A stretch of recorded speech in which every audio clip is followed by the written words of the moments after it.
O chamado jogo do tigrinho tem se mostrado perverso entre pessoas que não conseguem controlar a compulsão por apostas. No início era uma brincadeira. O jogador até tem ganhos, só que depois esse tal jogo do tigrinho segue fazendo vítimas. Eu cheguei a perder próximo de 300 mil reais. Um dia eu joguei uma faixa de uns 5 mil, no outro dia eu não trabalhar sem um centavo no bolso. Eu querendo comer um pouco de manteiga, um cafezinho, eu não tinha esse dinheiro. Todo dia você abre o jornal e vê a mesma história. Alguém perdeu um carro em casa de aposta, um jovem torrou o salário do mês jogando no tigrinho, um pai de família se endividou até a alma tentando recuperar o dinheiro que ele perdeu na roleta. E você olha essas notícias, você balança a cabeça e fala assim, nossa, mas como que tem gente tão burra no mundo? Como que alguém cai num golpe tão óbvio como esse, né? Nessa hora você se sente inteligente, você se sente imune. Mas e se eu te dissesse que as pessoas que estão perdendo tudo nesses aplicativos não são burras? Elas estão apenas executando um código, um programa de computador biológico que foi instalado na cabeça delas 20 anos atrás e disfarçado da forma mais inocente possível. O que eu vou te mostrar hoje é a engenharia macabra por trás da sua vida. Eu vou te provar como que a indústria treinou o seu cérebro desde pequeno para você ser um perdedor. E o mais assustador é que você vai perceber que tem vários tigrinhos rodando na sua cabeça nesse momento. É hoje no Nerd Show.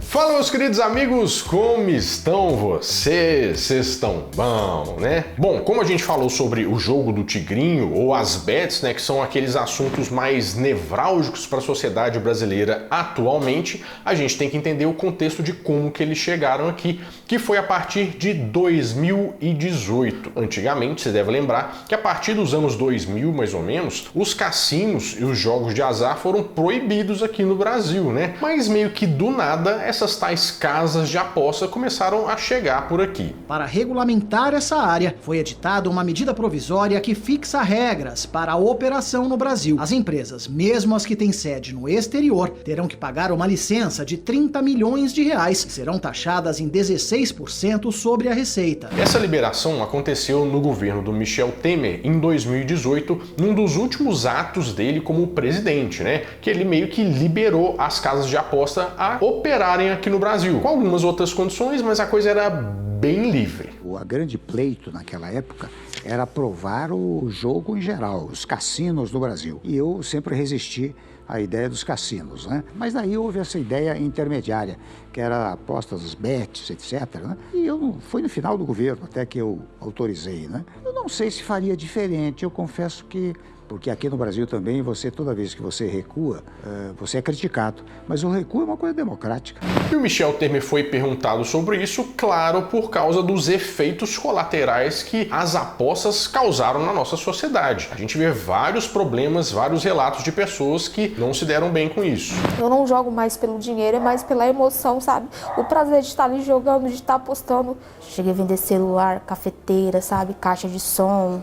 Mas é engraçado a gente pensar nisso. Tem o jogo, tem a aposta, as pessoas estão se endividando, estão perdendo dinheiro, estão indo à falência, estão perdendo parentes, família, tá tudo um horror, né? Como que eles continuam jogando isso? Então, é porque a questão não é só de ter a disponibilidade de jogar ou só um tipo de vício. O vício, ele tem que ser explicado de uma certa forma e todo mundo está sujeito a uma coisa assim, porque isso mexe diretamente com substâncias químicas do nosso cérebro, principalmente a tal da dopamina, que talvez você já tenha ouvido falar.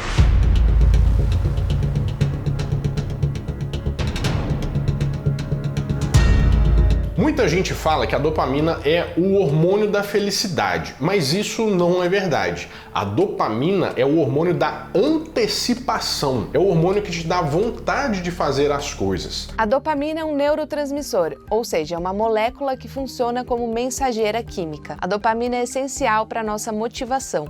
E quando esse hormônio é liberado, você fica meio que animado ou com vontade de fazer uma determinada ação. Uma das funções principais é ativar nosso sistema de recompensas no cérebro. Um estudo da Universidade College em Londres indica que, embora as pesquisas sobre depressão foquem em outros neurotransmissores, os transtornos de dopamina estão ligados a sentimentos como baixa motivação, desesperança e anedonia, que é a incapacidade de sentir prazer. E esses jogos, eles operam diretamente nessa substância no nosso cérebro. Por quê? Porque a dopamina é uma coisa que existe desde o início do ser humano. E a gente usava isso com outra função. Por exemplo, nas cavernas, nós tínhamos outro tipo de coisa. A gente não tinha tigrinho, a gente não tinha bet para apostar para perder dinheiro. Porém, a gente tinha que apostar em outra coisa muito mais importante, na nossa sobrevivência. E como que a gente fazia isso? Vamos imaginar que o homem das cavernas está lá procurando alimento, porque não era certo que ele ia conseguir esse alimento, certo? Quando ele está olhando no arbusto de lá para cá, ele do nada acha uma frutinha. Aí ele fica feliz. Nossa senhora, achei uma frutinha. Mas qual que é o porém? Ele agora sabe que as chances dele achar uma frutinha naquele arbusto quando ele procurar são boas. Mas vamos dizer que ele acha toda vez a frutinha que está lá no arbusto. Toda vez que ele vai procurar, ele acha uma frutinha. Isso acaba ficando meio previsível, meio chato, né? Ele acaba entrando no modo de economia cerebral. Por quê? Porque o cérebro consome 20% da nossa energia do corpo. Se a gente já sabe o negócio é previsível, para que o cérebro vai gastar negócio com isso? É que nem quando você dirige no automático e você assusta e chegou. Você já teve essa sensação? Assim, cheguei aqui, eu nem sei, nem vi eu dirigindo. Mas vamos supor um cenário em que às vezes você acha, às vezes você não acha. Então, a sua dopamina age como o seu hormônio do aprendizado. Ele vai ser o seu combustível para ficar pesquisando e achar o padrão, porque o nosso cérebro adora padrões. Você está entendendo onde eu quero chegar? Ou seja, você achar alimento era uma aposta. E o pessoal entende bastante desse riscado aí. Aí a gente podia terminar o vídeo aqui, né? O pessoal já entendeu, né, Barela? O que é a dopamina e tal. Bom, eu vou ficando por aqui. Pegadinha no balão do... Ai, ai, ai. Mas então um negócio que eu prometi lá no início? Era o quê? Era o negócio de falar sobre a sua infância. Como que você foi doutrinado desde a infância pra cair no jogo de tigrinho? Porque o povo que cai é bobo, né? Mas você não. Será mesmo?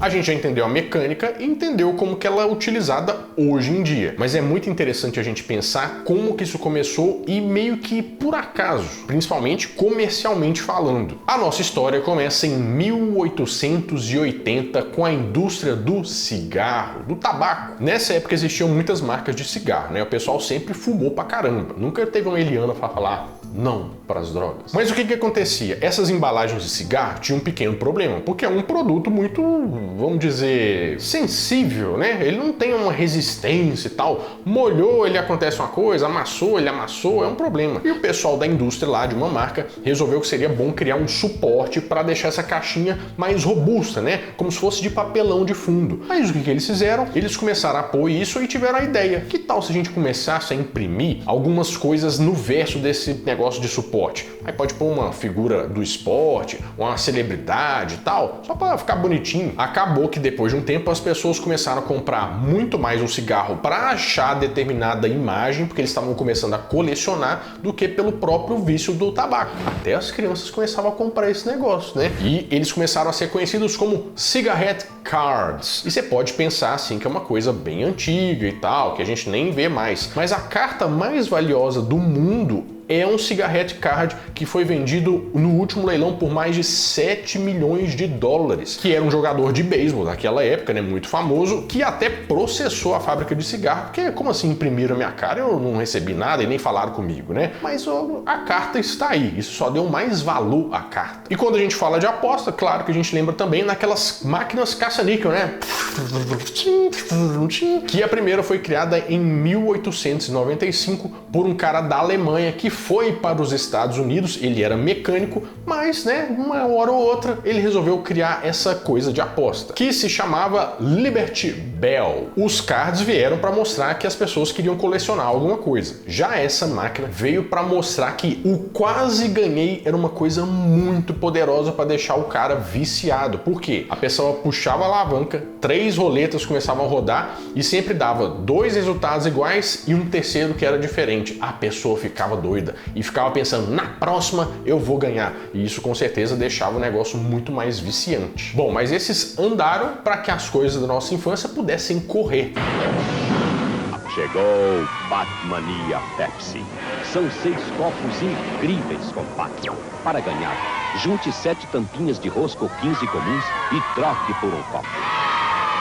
Batmania Pepsi. Porque nos anos 80 e nos anos 90, quando você era criança, pensa só o tanto de coisa que a gente tinha para colecionar. Só de álbum de figurinha, que é um bom exemplo, pensa o tanto de álbum que tinha. Tinha o álbum do Pokémon, aquele laranja, que era bonito pra caramba, nossa senhora, que tinha figurinhas brilhantes no final, né? Tinha álbum de Campeonato Brasileiro, que a gente, nossa, até hoje tem álbum de Copa do Mundo e tal, né? Tinha álbum do Mortal Kombat 2, que era muito legal. E claro que a febre de 1994 não podia ficar de fora. O álbum de figurinhas das balas Zung, dos Cavaleiros do Zodíaco, com certeza fizeram história. Prepare-se para fortes emoções. As balas Zung estão trazendo um sabor de aventura em alto astral. As suas balas Zung são incríveis figurinhas autoadesivas dos Cavaleiros do Zodíaco. Zung, a bala dos Cavaleiros do Zodíaco. Então, a gente sabendo aqui, você deve imaginar que isso aqui deve gerar uma dopamina do caramba, né? Nossa senhora, não, porque você querer fazer a coleção completa e tal, e compra figurinha, e bate tapão, e faz um monte de coisa. A gente se mobilizava muito por conta disso. Mas eu quero te fazer uma pergunta. Você lembra de ter completado algum desses álbuns? Talvez sim, tem gente que vai até o fim, né? Eu nunca completei porque eu desisto no meio. Eu esqueço. Mas se você completou, você consegue pensar em média, eu sei que é difícil, mas vamos tentar. Quanto que você gastou para completar esse álbum? Você já fez essas contas?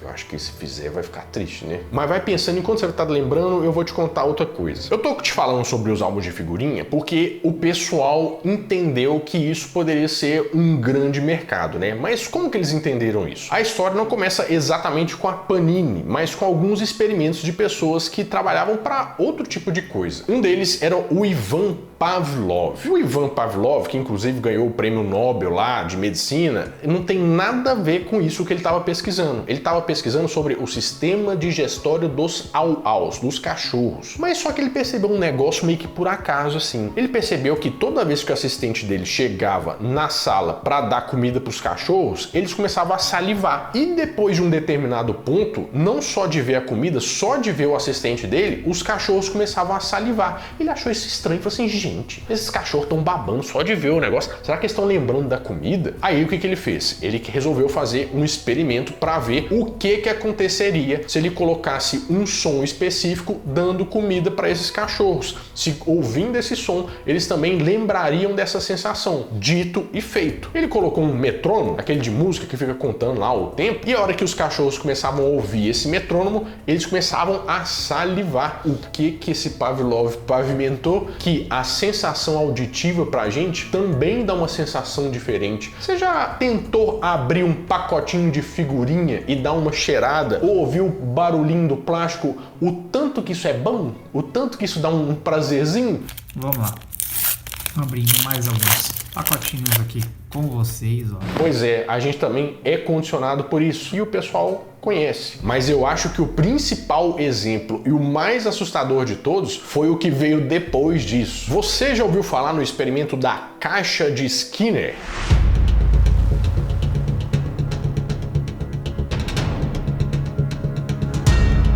O Skinner era um cientista bem competente. E o que acontece? Na Segunda Guerra Mundial, o pessoal queria fazer um tipo de pesquisa porque os mísseis teleguiados que eles tinham lá não encontravam muito alvo, sabe? Você tirava pra cá, o negócio era meio torto assim. E eles pensavam em algumas alternativas de poder fazer esses mísseis ficarem mais precisos. O Skinner, que trabalhava lá com os ratos de laboratório e tal, né? Ele acabou chegando numa conclusão que se ele usasse pombos na ponta desses mísseis, eles bicavam essa ponta e eles conseguiam fazer a mudança do alvo, porque ele via lá o alvo, eles bicavam e faziam. O pombo é um bicho inteligente pra caramba, né, pra fazer isso. É como se ele usasse 3 pombos que triangulavam esse negócio. Só que parecia uma ideia meio maluca, né, e eles desenvolveram outras tecnologias lá e abandonaram a pesquisa do Skinner. Só que ele tava pesquisando um outro rolê lá completamente diferente e tava usando ratos, mas depois pensou, eu gostei de mexer com os pombos são uns bichos bons. E ele começou a usar esses pombos. E era o seguinte, ele tava fazendo um teste no laboratório e ele colocava comida para esse pombo, né? Aí, sempre que dava um intervalo de tempo, ele vai lá, colocava a comida pro pombo, né? E era esse o experimento que ele tava fazendo, para fazer ele bicar alguma coisa. Só que pesquisador, sem dinheiro, a comida dos pombos começou a acabar. E o que ele começou a fazer? Ele começou a racionar a comida. Às vezes caía comida pro pombo, às vezes não, sempre junto de um alerta sonoro. O que aconteceu? O pombo, quando ele tava lá recebendo comida, sempre que o alerta tava, ele ficava lá, quietinho e tal, ia deitar. O pombo, quando começou ou não a vir comida, ele começou a ficar meio maluco assim, ó.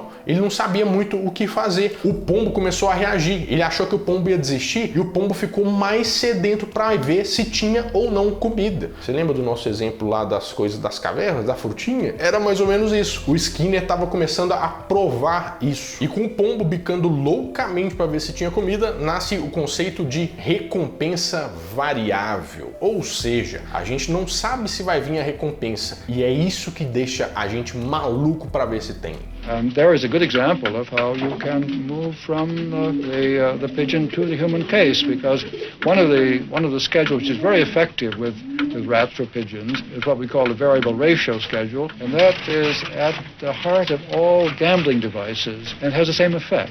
Bom, tem a recompensa variável, tem o pombo, mas se você acha que parou nisso, gente, o pombo me deixou triste, viu? Porque ele também fez um outro experimento, porque ele notou um outro comportamento com o mesmo pombo e a mesma caixa. Ele percebeu que o pombo, ele era supersticioso. This bird has been already conditioned to eat when the magazine sounds and the light flashes. O experimento consistia no seguinte, ele colocava a comida. E sempre que o pombo fazia alguma coisa diferente e caía comida, o pombo achava que o que ele fez foi o que deu comida para ele. No exemplo, o Skinner começou a fazer o pombo girar, porque ele percebeu que sempre que virava para a esquerda, ele recebia comida. O pombo começou a dar giros de 360 graus em busca de comida. Ou seja, ele achou que a superstição dele, se ele fizesse isso, com certeza ele ia ganhar. Now wait for a more pronounced movement than that. It's got to be more than that. There we go, all the way around. Te lembra alguma espécie, alguma raça que é muito supersticiosa, que faz várias mandingas porque acha que quando o joelho tá doendo vai chover? Ou quando você fizer isso, se você abrir o pacotinho de uma determinada forma, ele vai dar uma coisa melhor? Ou se você comprar tal produto que é melhor do que tal produto, isso começa a te dar umas taxas melhores de não sei o quê? Pois é, né? Isso tudo acontece com o pombo também. Será que é sorte ou é ciência? O reforço intermitente, ele não te dá o retorno sempre que você imagina. Então, assim, você faz um investimento, você ganha um retorno. Você faz um investimento, ganha um retorno. Você faz o investimento e o retorno não vem. Daqui a pouco você faz o investimento, não vem o retorno. E, de repente, vem o retorno de novo.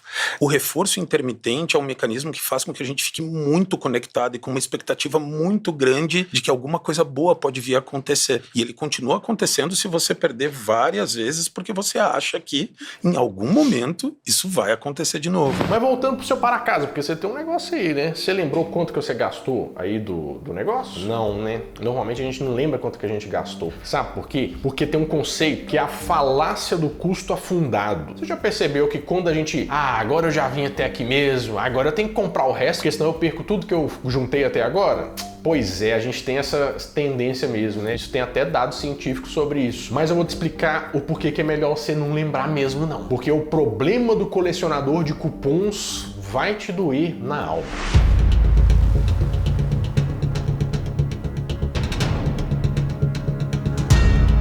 Vamos Vamos conhecer um cidadão que se chama Abraham de Moivre. Ele é um refugiado francês que foi para Londres lá nos anos 1700 e estava quebrado. Nossa senhora, o menino que não tinha um centavo furado no bolso. Mas só que ele era inteligente pra caramba. Pra você ter uma ideia, ele era amigo pessoal do Isaac Newton. Então, o nível da inteligência do rapaz. Só que nessa época o que estava fazendo bastante sucesso eram os cafés que estavam espalhados por Londres. E os nobres, o pessoal que tinha dinheiro, né, ia pra lá mostrar o tanto de dinheiro que eles tinham. Só que uma moda que estava dentro desses cafés eram os jogos de azar, com dado, né, toda aquela coisa assim meio de apostas. Lembrando que o dado era uma coisa do diabo, né? Eu até te contei isso no vídeo aqui, que tá aparecendo em cima, né? Sobre como o jogo da vida não era isso aí que você pensava. E o rico queria o quê? Queria mais dinheiro, né? Porque o rico, ele gosta de um dinheiro. E o Abraham, nosso rapaz, ele percebeu que poderia ganhar um certo dinheiro com isso, que ele estava quebrado. Ele começou a calcular probabilidades para esses ricos não perderem dinheiro. Era como se fosse uma consultoria. Inclusive, ele ficou tão bom nisso que ele até lançou um livro, A Doutrina das Chances. E ele criou, inclusive, o manual do primeiro cassino, né? Ele fez uma conta lá que vai explicar bastante como é que funciona o nosso negócio de abrir as figurinhas, né? Abrir o pacote de figurinhas. Ele fez um cálculo de probabilidade de quantas jogadas são necessárias para que todos os números do dado, todos os 6 números do dado saíssem lá. Então, um dado tem que sair 1, um dado tem que sair 2, um 3, um 4, um 5 e um 6. No início é muito fácil, porque você tem todas as possibilidades para sair. Qualquer que sair, você tá no lucro, né? Só que a cada dado que você precise, isso fica muito mais complicado. E para você ter uma ideia, são necessárias 14,7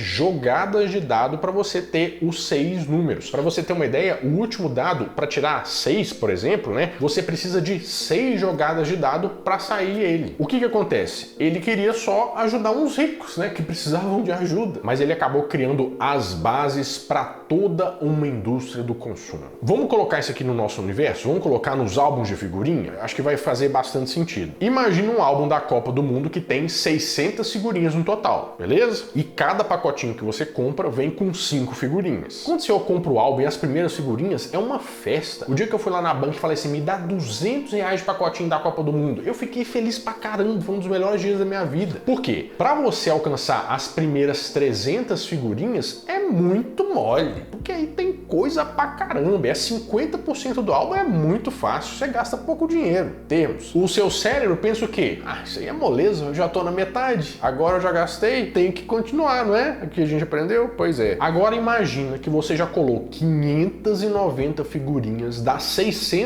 disponíveis e faltam só 10. Sabe quantos pacotinhos você tem que abrir para conseguir essas 10 figurinhas finais? 350 pacotinhos só para as 10 últimas figurinhas. Isso significa que você vai comprar 1.750 figurinhas inúteis para conseguir as últimas 10 que você precisa. Isso seria quase metade do dinheiro que você gastou no álbum inteiro. Acho que deu para entender bastante aí o problema dos cupons, né? É um grande problema dos cupons.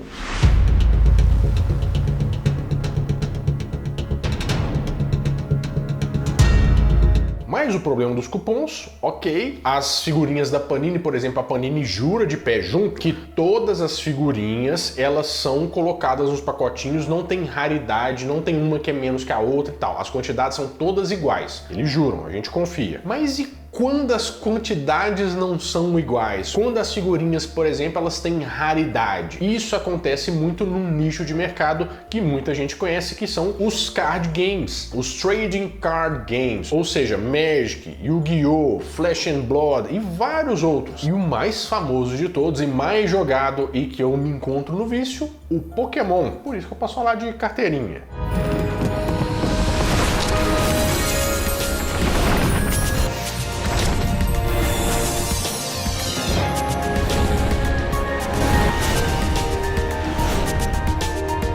Porque se você vai pegar figurinhas que estão em quantidades iguais, é uma coisa. Agora pensa isso num cálculo em que uma carta, por exemplo, um Charizard, que é super raro e etc., tem uma taxa de saída menor. Teoricamente, para você tirar uma carta específica, um Charizard raro que você quer, a chance é de 1 a cada 300 pacotes. E o pacote não é barato não, viu?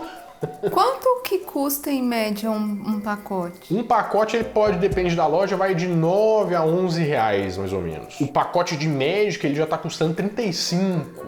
Então, tá dolorido, né? E além disso, essas empresas também, elas têm um conceito que chama Power Creep. Ou seja, a cada 2 meses, a empresa que faz o Pokémon, a Pokémon Company, ela lança uma nova coleção. Ou seja, a cada 2 meses tem cartas que muitas das vezes são melhores que as anteriores para você trocar, fazer agora eu preciso trocar porque essa aqui já ficou pior e tal. Isso deixa o motor girando total. Só que isso é perigoso de alguma forma? Com certeza, né? Tem pessoas que gastam bastante dinheiro com isso. Mas isso ainda tem como se fosse uma fricção, porque você tem que ir até um lugar, comprar o pacote, trazer e etc, etc, etc. Mas, a partir de 2010, aconteceu um fenômeno que com certeza mudou a indústria, que são as loot boxes. As a player progresses through a game, they're rewarded with loot.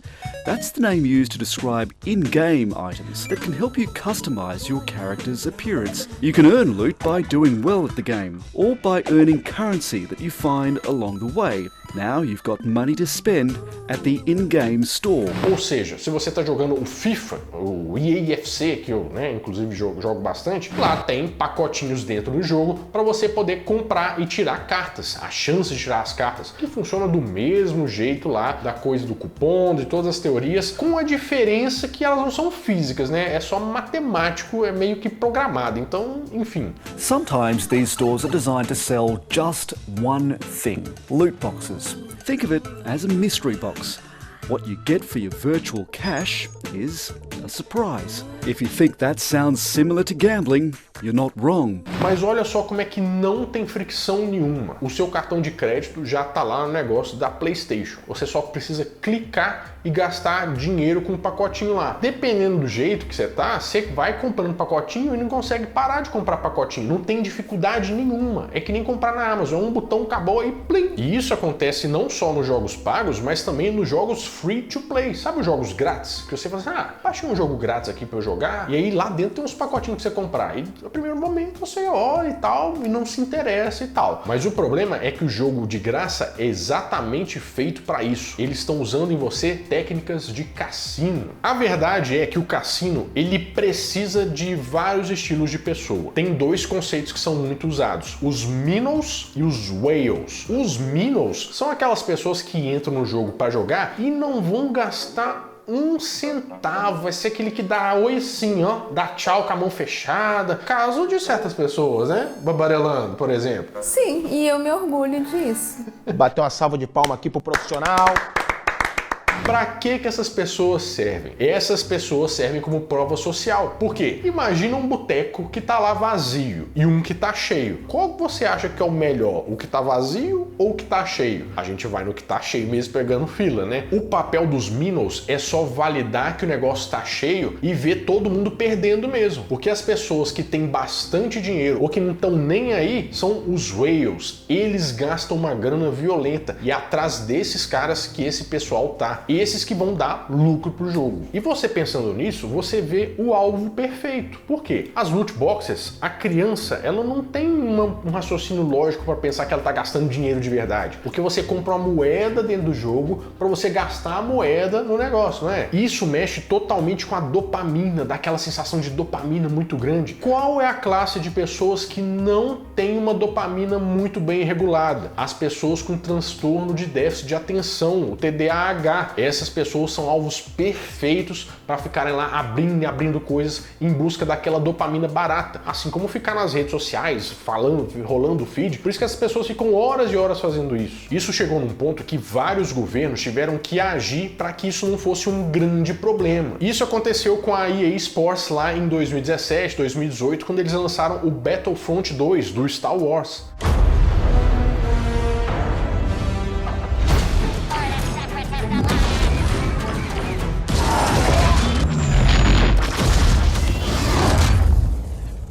Porque várias pessoas estavam tendo problemas comparáveis a problemas de vício em jogo. Essas bonificações são especialmente úteis para quem deseja acelerar o desbloqueio de cartas de habilidade. Essas cartas são divididas em 3 tipos: habilidade ativa, que substitui ou modifica uma das 3 habilidades do personagem, melhoria passiva, ou carta de suporte, que oferece bônus situacionais como cura extra ou aumento de dano para aliados próximos. Mas tem um ponto que a gente tem que ver aqui também, porque a comunidade sempre fala: meu Deus, mas isso é muito tóxico, não pode ser assim, isso é um absurdo, eu odeio que façam isso e etc, mas será mesmo que o pessoal não gosta tanto que a coisa seja assim? Será que teria o mesmo interesse? Porque, por exemplo, uma pessoa também reclama, mas desde que ela não tenha tirado no pacote aquela carta super rara, porque senão ela vai esfregar na cara de todo mundo, vai falar assim: olha só, no pacotinho secreto.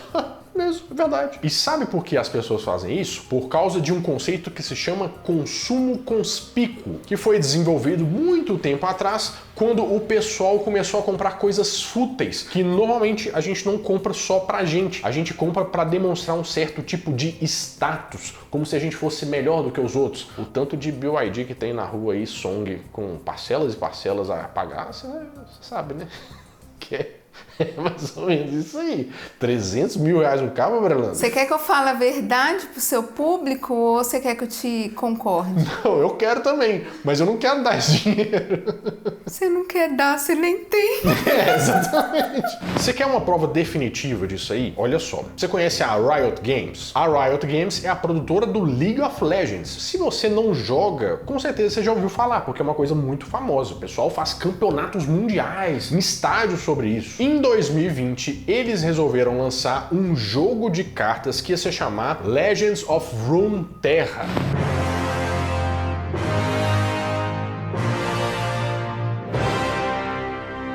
E era um projeto bem legal. Mas olha só que coisa diferente. Eles montaram um sistema onde você não ia ter cartas aleatórias. Você ia poder jogar, escolher as cartas que você precisava para o seu baralho, e isso era meio que linear. Você não ia ter essa coisa predatória de gastar dinheiro e tal. Você ia ter uma coisa tipo, pagou, levou. With most card games, it takes a lot of time, money, or luck to get what you want. We think one of the most fun aspects of a card game is experimenting with the different kinds of decks to find your style. You decide where your cards come from and can switch regions whenever you want, which makes assembling your dream deck a whole lot easier. Bottom line, in Legends of Runeterra, you will never pay for randomized packs. E na época todo mundo, nossa senhora, é isso, realmente uma revolução, tem que fazer assim mesmo e tal. 4 anos depois o jogo desligado, né? Por que o jogo tá desligado? Você acha que uma coisa que você sabe onde vai dar, que todo dia vai estar lá, te dando uma previsibilidade muito constante, vai te dar dopamina? Vai te dar aquele sentimento de ter que fazer alguma coisa, de antecipação? Não vai, né? E é isso que move a sociedade, é isso que move o nosso consumo. O jogo pereceu por ser honesto demais.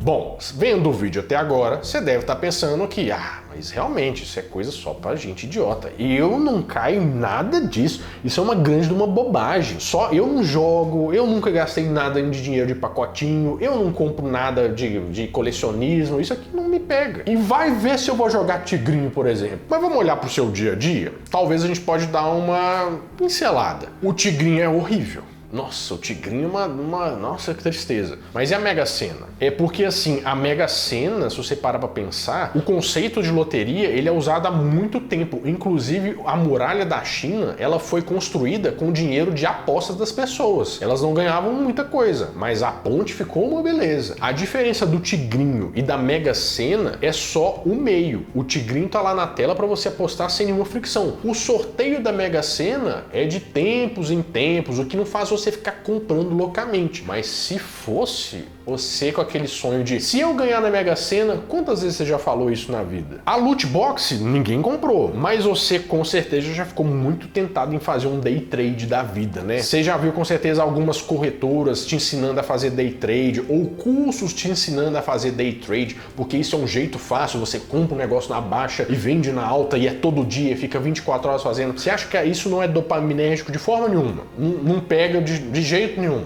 Não, né? O cartão de crédito. Ninguém quer o cartão de crédito Black hoje em dia, né? Que você tem que gastar tanto para você virar cartão Black para ter benefício disso e para aquilo. Você não percebeu já que você gasta um bem a mais só para ter esse tipo de benefício? O negócio das milhas aéreas, juntar milha. Eu vou gastar no cartão de crédito só para juntar milha, porque a milha eu vou fazer isso, aquilo. Você tá gastando bem a mais para fazer isso, né? Para você chegar no objetivo, a sua dopamina vai lá no talo para você fazer todas essas conversões que você quer. Um título de capitalização, uma telecena da vida. Você também acha que isso não é desse tipo, não? Depois de você ver essa matemática cruel, de pensar no seu ancestral, de ver o funcionamento dos cupons, de ver as figurinhas, de ver como que um pombo roda para ver comida, você ainda acha que quem cai no tigrinho é burro? Ou nós somos só todos grandes colegas de quarto na caixinha do pombo do Skinner?